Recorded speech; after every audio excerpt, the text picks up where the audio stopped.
एक बार ऐसे सोचो, भगवान एक छत पर खड़े थे और उस मकान की दीवार से सीढ़ी लगी थी। भगवान ने कहा कि ऊपर आ जाओ तो हमसे मिलकर एक हो जाओगे। लोग उस सीढ़ी से ऊपर जाते, भगवान से मिलकर एक हो जाते।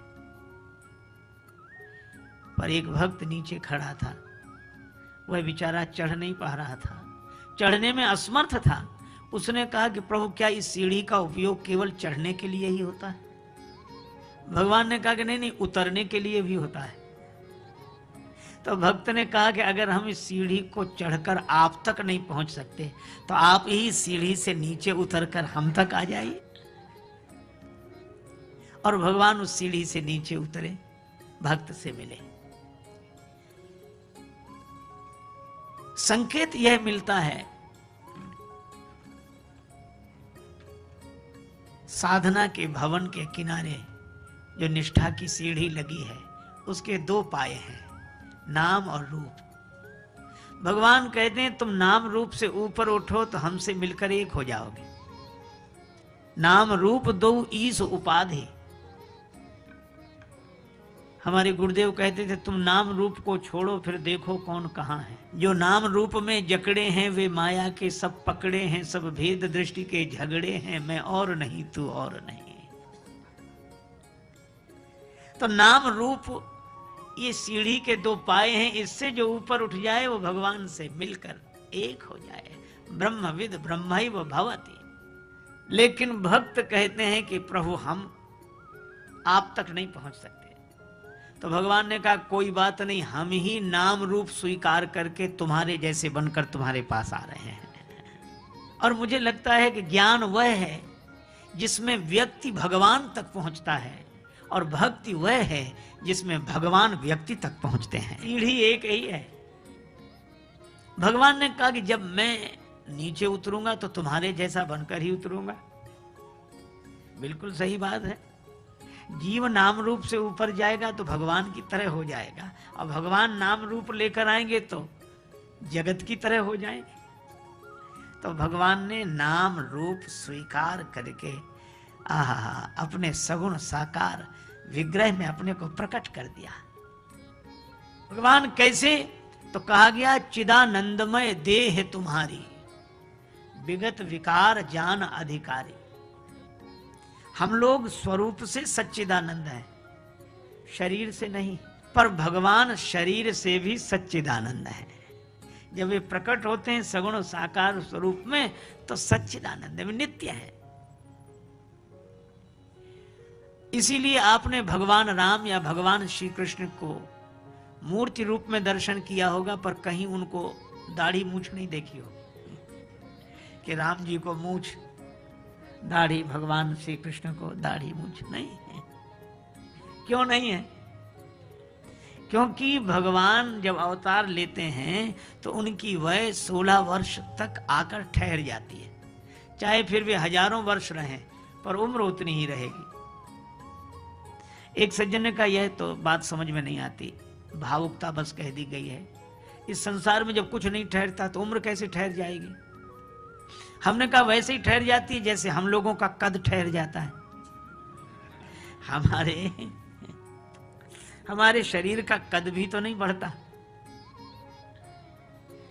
अगर हम नाट्य कद के रह गए तो रह गए, फिर कितना भी ताड़ आसन करें कुछ होने वाला नहीं। लंबे लोग लंबे हो गए तो हो गए, और कोई नाट्य कद का ठिगना रह गया तो रह गया। ये कद ठहर जाता है। एक अध्यापक थे, वो संयोग से ठिगने कद के थे। अब विद्यार्थियों को पढ़ाते समय डांटना पड़ता। अब वो डांटे तो उनका हाथ ही उनके गाल तक नहीं पहुंचता था।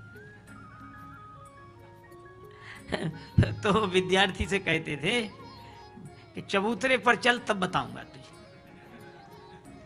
तो उसको चबूतरे पर ले जाते, खुद चबूतरे पर खड़े होते, तब उसके गाल तक पहुंचते और उसको डांट पाते।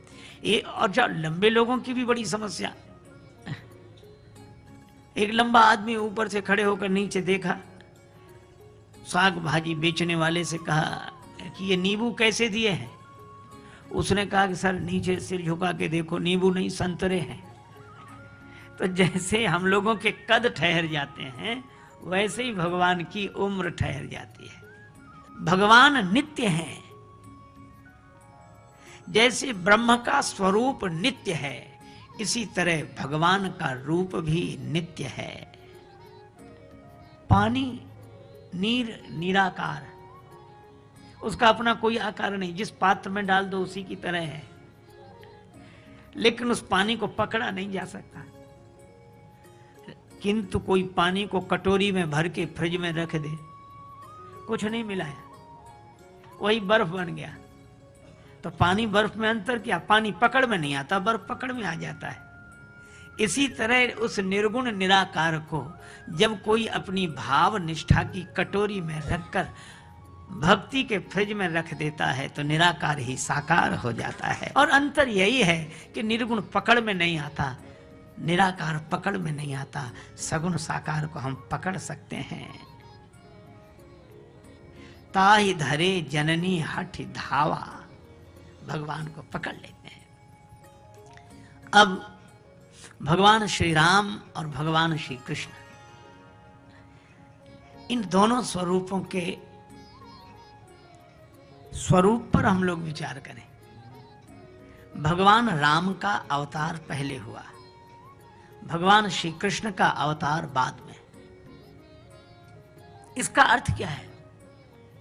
इसका अर्थ यह है कि मर्यादा हमारे जीवन में पहले आती है और प्रेम का प्राकट्य बाद में होता है। मर्यादा विहीन प्रेम तो वासना है और मर्यादित भाव ही प्रेम है। तो हमारे संतों ने बड़ी सुंदर व्यवस्था की कि हमारा जीवन पहले नेममय हो, तब प्रेम प्रकट होगा। प्रेम हमारे जीवन की पूर्णता है। अच्छा देखो, एक बात मैं आपसे कहूं,